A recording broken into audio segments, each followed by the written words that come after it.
राधिका बरसाने वारी की जय। राधे राधे। आषाढ़ मास की पूर्णिमा को गुरु पूर्णिमा कहा गया है। इस दिन भगवान वेद व्यास जी का जन्म हुआ था। भगवान वेद व्यास जी ने ही गुरु के रूप में चारों वेदों और 18 पुराणों का प्राकट्य किया है, जिससे हिंदू सनातन परंपरा निर्विघ्न रूप से आज तक चलती आ रही है। इसलिए इस दिन व्यास गद्दी और गुरु की पूजा का विधान बनाया गया। इस दिन सभी गुरु दीक्षित लोग अपने अपने गुरुओं के द्वार जाकर गुरु का पूजन करते हैं, गुरु प्रसाद और आशीर्वाद लेते हैं। इस दिन गुरुद्वार जाकर गुरु जी को वस्त्र, फल, दक्षिणा अवश्य ही देनी चाहिए। गुरुद्वार खाली हाथ नहीं जाना चाहिए। जितनी सामर्थ हो उतनी दक्षिणा अवश्य दें। इस दिन गुरु जी के द्वार का प्रसाद, आशीर्वाद ग्रहण करने से पूरे वर्ष के व्रत, स्नान का फल प्राप्त हो जाता है। इस दिन गुरुदेव के आशीर्वाद का बहुत अधिक महात्म्य बताया गया है। शास्त्रों के अनुसार गुरु के दर्शन तो प्रत्येक दिन ही करने चाहिए, लेकिन आज के समय में यह संभव नहीं है। शास्त्रों के अनुसार प्रतिदिन मनुष्य को गुरुदेव से मिलना ही चाहिए, लेकिन जो रोज नहीं मिल सकते वह सप्ताह में एक दिन मिलें, जो सप्ताह में नहीं मिल सकते वह एक महीने में मिलें, जो एक महीने नहीं मिल सकते वह वर्ष में एक बार यानी गुरु पूर्णिमा के दिन तो अवश्य ही गुरुदेव का दर्शन और आशीर्वाद प्राप्त करें। गुरु दर्शन से गुरु की ऑरा से पॉजिटिव एनर्जी निकलती है, जो गुरु दीक्षित मनुष्य को चार्ज कर देती है। गुरुदेव के संकल्प से गुरु दीक्षित मनुष्य का संकल्प भी मजबूत होता है, इसलिए इस दिन का महत्व और अधिक बढ़ जाता है। इस दिन गुरु पूर्णिमा का व्रत भी किया जाता है। गुरुदेव के दर्शन या पूर्णिमा के चंद्र को अर्घ देकर व्रत को खोला जाता है। इस दिन पूरे दिन में एक बार अन्न ग्रहण करने का विधान बताया गया है।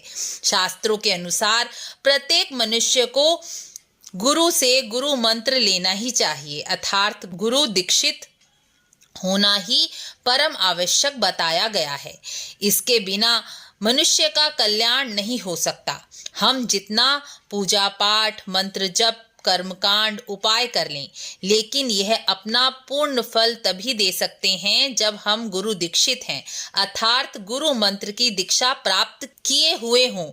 आज कलयुग का समय है, नए नए पंथ, नए नए धर्म चल पड़े हैं, लेकिन हम गुरु किसे बनाएं, कहाँ से गुरु मंत्र लें, यह जानना परम आवश्यक है।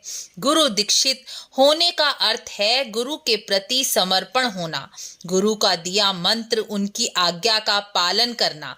लेकिन यही समर्पण अगर गलत जगह हो जाए तो पूरा जीवन व्यर्थ और नष्ट हो सकता है। मैं आपको श्रीमद् भागवत के अनुसार बताती हूँ कि हमें गुरु दीक्षा कहाँ से लेनी चाहिए।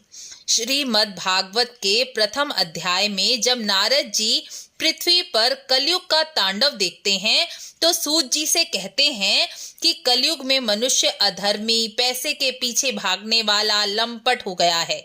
कलयुग में नए नए पंथ, धर्म चल पड़े हैं। कोई भी संप्रदाय का मंत्र नहीं जपता। वैष्णव संप्रदाय में दीक्षित होकर भी मनुष्य मंत्र नहीं जप रहा। अपने अपने अलग अलग धर्म बनाकर उसके मंत्र दिए जा रहे हैं, जिससे कल्याण संभव नहीं। शास्त्रों के अनुसार मनुष्य को संप्रदाय से ही दीक्षित होना चाहिए। संप्रदाय उसे कहते हैं जिसे स्वयं भगवान ने चलाया, अर्थात जिनके आदि गुरु स्वयं भगवान हैं। भगवान ने मंत्र ज्ञान देकर आगे संप्रदाय को चलाया। हिंदू धर्म संप्रदाय में 4 प्रकार के संप्रदाय हैं। पहला वैष्णव संप्रदाय, जिसमें राम कृष्ण के मंत्र की दीक्षा दी जाती है। दूसरा शैव संप्रदाय है, जहां शिव मंत्र की दीक्षा दी जाती है। तीसरा संप्रदाय शाक्त संप्रदाय है, जहां मां दुर्गा के विभिन्न मंत्रों की दीक्षा और उपासना विधि दी जाती है। चौथा संप्रदाय गणपात्य संप्रदाय है, जहां गणेश जी के मंत्र की दीक्षा दी जाती है। पांचवा स्मार्त संप्रदाय है, जहां पंचदेव पूजन का विधान है। गृहस्थ मनुष्य पंचदेव पूजन करने से ही सुख, समृद्धि, धर्म, अर्थ, काम, मोक्ष सब पा जाता है। पंचदेव में विष्णु, शिव, दुर्गा, गणेश और सूर्य भगवान माने गए हैं। यहाँ इन पंचदेव के मंत्र और उपासना की दीक्षा दी जाती है। हमें केवल इन्हीं संप्रदायों से ही दीक्षित होना चाहिए। यही हमारे सनातन स्वयं भगवान के द्वारा चलाए गए संप्रदाय हैं। गुरु दीक्षा के बगैर जीवन का कल्याण नहीं हो सकता। भगवान स्वयं धरती पर अवतार लेकर आते हैं। राम कृष्ण के रूप में भी भगवान गुरु दीक्षा ही लेते हैं। तो हमारी क्या सामर्थ्य है कि हम गुरु दीक्षा के बगैर सफल हो जाएं। जितने बड़े संत हुए जैसे कबीर, मीरा, सूरदास जी, हरिदास जी, विवेकानंद, सभी ने गुरु बनाकर अपना कल्याण किया। इसलिए जब तक गुरुदेव नहीं मिले, गुरु मंत्र नहीं मिला, इस जीवन का कल्याण नहीं है, नहीं है, नहीं है। यह अकाट्य सत्य है। भगवान द्वारा बनाया गया नियम है जिसमें भगवान स्वयं बंधे हैं। जिनके गुरु नहीं हैं वह इस दिन राम, कृष्ण, शिव, हनुमान जी के मंदिर जाकर दर्शन पूजन करें और शीघ्र सद्गुरुदेव की प्राप्ति हो ऐसी प्रार्थना करें, क्योंकि बिना गुरुदेव मंत्र जप, पूजा पाठ, कर्मकांड, उपाय का पूर्ण फल नहीं मिलता। गुरु के दिए मंत्र में इतनी शक्ति है कि वह आपको जीवन में चारों पुरुषार्थों यानी धर्म, अर्थ, काम, मोक्ष को प्राप्त कराने का सामर्थ्य रखता है। इसलिए गुरु पूजन जरूर करें और वीडियो अच्छी लगी हो तो लाइक शेयर जरूर करें, ताकि सभी सनातनी परंपरा अपनी मूल परंपरा के ही अनुगामी बने। राधे राधे।